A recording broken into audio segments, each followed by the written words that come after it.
Hello friends, welcome to DL study classes. Friends, आज की video में हम रीजनिंग के इंपॉर्टेंट क्वेश्चनों को लेके आए हैं जो कि आपके RRB, NTPC, SSC, GD, RPF constable और इसी प्रकार के गवर्नमेंट एग्जाम में पूछे गए हैं। यदि आप एसएससी या रेलवे किसी भी एग्जाम की तैयारी कर रहे होंगे तो आपके एग्जाम के लिए रीजनिंग के ये सभी क्वेश्चन बहुत ही महत्वपूर्ण हैं।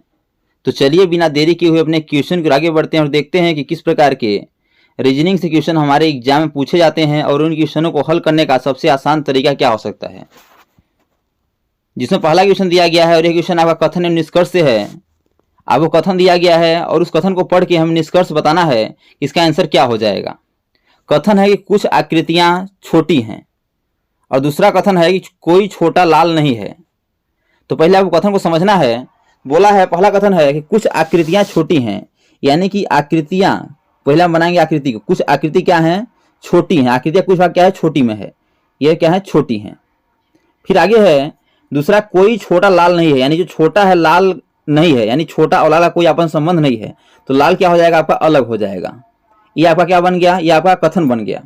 अब निष्कर्ष क्या बोल रहा है? निष्कर्ष देखिएगा कि सभी छोटी आकृतियां हैं। तो क्या जितनी भी छोटी हैं क्या आकृति के अंतर्गत है क्या? तो सभी नहीं है। यदि कुछ की बात करता तो कुछ हो जाता, क्योंकि कुछ छोटी क्या है? आकृति के अंतर्गत हैं। लेकिन इसमें क्या बोला है कि सभी छोटी आकृतियां हैं। तो क्या सभी छोटी आकृति हैं? तो नहीं है। तो ऑप्शन नंबर जो आपका यह निष्कर्ष क्या है? गलत बोल रहा है। अब निष्कर्ष दूसरा देखेंगे, कुछ लाल छोटे हैं। तो लाल और छोटे छोटे कोई आपस संबंध है क्या? नहीं है, क्योंकि लाल अलग है और जो आपका छोटी है आपका अलग है। तो लाल और छोटी के आपस कोई संबंध नहीं है। तो कुछ लाल छोटे हैं, यह भी आपका गलत बोल रहा है। जब दोनों निष्कर्ष गलत हो जाते हैं तो देखिए किस ऑप्शन में है? तो ऑप्शन नंबर डी में है कि न तो निष्कर्ष 1 और न ही निष्कर्ष 2 है, यानी कि दोनों क्या है? गलत हैं। तो ऑप्शन नंबर डी क्या हो जाएगा? इसका करेक्ट आंसर हो जाएगा। अगला दिया गया है कि यदि 32 गुणे 5 बराबर 25, 19 गुणे 4 बराबर 40, तो 54 गुणे 3 बराबर क्या होगा? तो पहले आपको समझना पड़ेगा कि 32 गुणे 5 को क्या करें कि हमारा 25 हो जाए। यदि 32 गुणे 5 करेंगे तो हमारा 25 होने वाला है नहीं, क्योंकि बड़ी संख्या प्राप्त हो जाएगी। लेकिन जो आपका 32 है, इन्हें आपस में यदि हम जोड़ देते हैं तो क्या हो जाएगा यार? 2 और 3 क्या हो जाएगा? 5 हो जाएगा। जो 5 हुआ है और गुणे जो 5 है इसके क्या करेंगे? आपस में गुणा करा देंगे। क्या हो जाएगा? 5 पंचे 25 हो जाएगा। और 25 आपको यहाँ दिया गया है। उसी प्रकार जिस प्रकार हम 3 और 2 को जोड़े थे, तो यहाँ क्या करेंगे? 19 जो दिया है, 19 में 1 और 4 को 9 को जोड़ेंगे। 1 और 9 क्या करेंगे? जोड़ देंगे। क्या हो जाएगा? आपका 10 हो जाएगा। और फिर गुणे क्या है? गुणे 4 है, तो गुणे क्या करेंगे? 4 का गुणा कर देंगे। क्या हो जाएगा? आपका 10 को 40 हो जाएगा। और 40 आपको यहाँ दिया गया है। तो अब आपको लोही समझ आ गया होगा कि करना क्या है कि जो 2 अक्षर हैं उन्हें क्या करना है? आपस में जोड़ देना है। जोड़ने के बाद गुणा कर देंगे तो हमारा बराबर वाला संख्या प्राप्त हो जाएगा। तो उसी प्रकार करेंगे हम 54 को। तो 5 और 4 को जोड़ देंगे तो क्या हो जाएगा? हमारा 5 4 क्या हो जाएगा? यहाँ बराबर में 9 हो जाएगा। और फिर गुणे क्या है? गुणे 3 है, तो गुणे क्या करेंगे? 3 कर देंगे। 9 3 क्या हो जाएगा? 27 हो जाएगा। बराबर क्या होगा? 27 हमारा करेक्ट आंसर होगा। यानी इस क्वेश्चन में जो हमें क्या होगा? 27 हमारा आंसर होगा।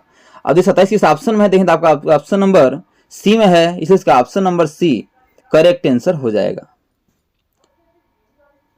नेक्स्ट है कि दी गई आकृति में जेड युक्त फलक के विपरीत क्या आएगा? यह जो आपका आकृति दिख रहा है यह क्या है? पासा है। यह आपका ओपन डाइस यानी खुला हुआ पासा है।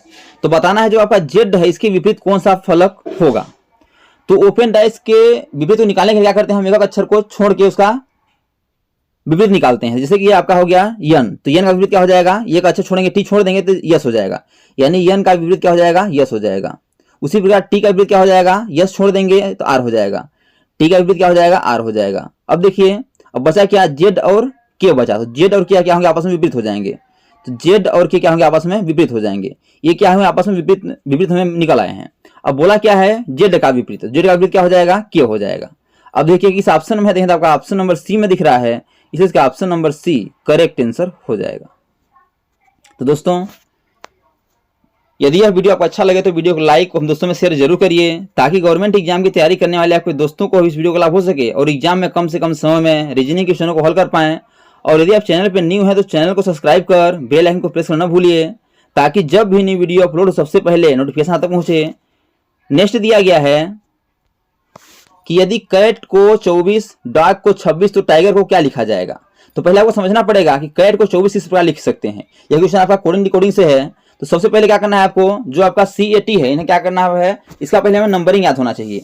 तो C आता है 3 नंबर पे, C आता है 3 पे, A आता है 1 पे, T आता है 20 पे। यदि इन्हें आपस में जोड़ देते हैं तो 3 1 4 और 20 क्या हो जाएगा 24 हो जाएगा, बराबर क्या हो जाएगा 24 आपका यहाँ दिया गया है। उसी प्रकार डाक को करेंगे तो डी आता है 4 पे, ओ आता है आपका 15 पे, जी आता है आपका 6 पे, सॉरी जी आता है आपका 7 पे आता है, जी आता है 7 पे। यदि इन्हें आपस में जोड़ देंगे क्या हो जाएगा 4 15 19 19 और 7 क्या हो जाएगा आपका 26, और 26 आपका यहाँ दिया गया है।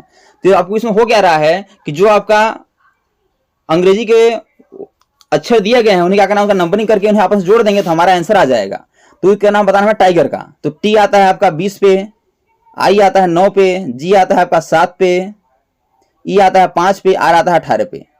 यदि इन्हें आपस में जोड़ देंगे क्या हो जाएगा 20 9 29 7 36 36 41 41 49 59 क्या हो जाएगा बराबर में 59 हो जाएगा। यानी इस क्वेश्चन में हमें क्या होगा 59 हमारा करेक्ट आंसर होगा। अब देखिए 59 किस ऑप्शन में, तो ऑप्शन नंबर ए में है, इसलिए इसका option number A right answer हो जाएगा।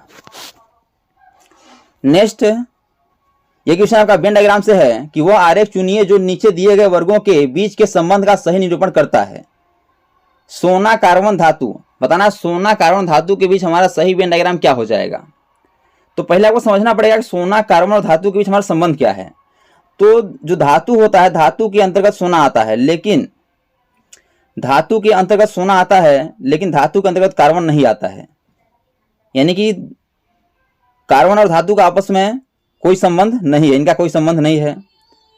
और सोना और धातु क्या है आपस में संबंध है, तो क्या हो जाएगा पहले हम बनाएंगे धातु का वेन डायग्राम, और धातु के अंतर्गत क्या रखेंगे हम सोना को, लेकिन कार्बन क्या हो जाएगा अलग हो जाएगा, कार्बन क्या हो जाएगा अलग हो जाएगा। यह आपका धातु हो गया, यह आपका सोना हो गया, और यह आपका कार्बन हो गया। तो वेन डायग्राम इस प्रकार बनेगा। अब देखिए इस प्रकार किस ऑप्शन में बना हुआ है, तो ऑप्शन नंबर देखेंगे तो डी में बना हुआ है, इसलिए इसका option number D right answer हो जाएगा। नेक्स्ट है कि दिए गए प्रश्न में संबंधित संख्या ज्ञात कीजिए। बताना जिस प्रकार 4 का संबंध 64 से उसी प्रकार 6 का संबंध किससे हो जाएगा। तो अब 4 को क्या करेंगे हमारा 64 हो जाए। तो आपको यदि क्यूब याद होगा तो 4 का क्यूब क्या होता है, तो 4 का क्यूब होता है आपका 4 गुणे 4 गुणे 4 4 से 16 16 को 64। तो उसी प्रकार क्या करेंगे हम 6 का क्यूब कर देंगे, तो 6 का क्यूब क्या हो जाएगा 6 गुणे 6 गुणे 6 6 छक्का 36 36 छक्का आपका हो जाएगा 216। तो जिस प्रकार 4 का संबंध 64 से उसी प्रकार 6 का संबंध क्या हो जाएगा 216 से हो जाएगा। अब देखिए 216 किस ऑप्शन में, देखिए ऑप्शन नंबर सी में दिख रहा है, तो option number C right answer हो जाएगा।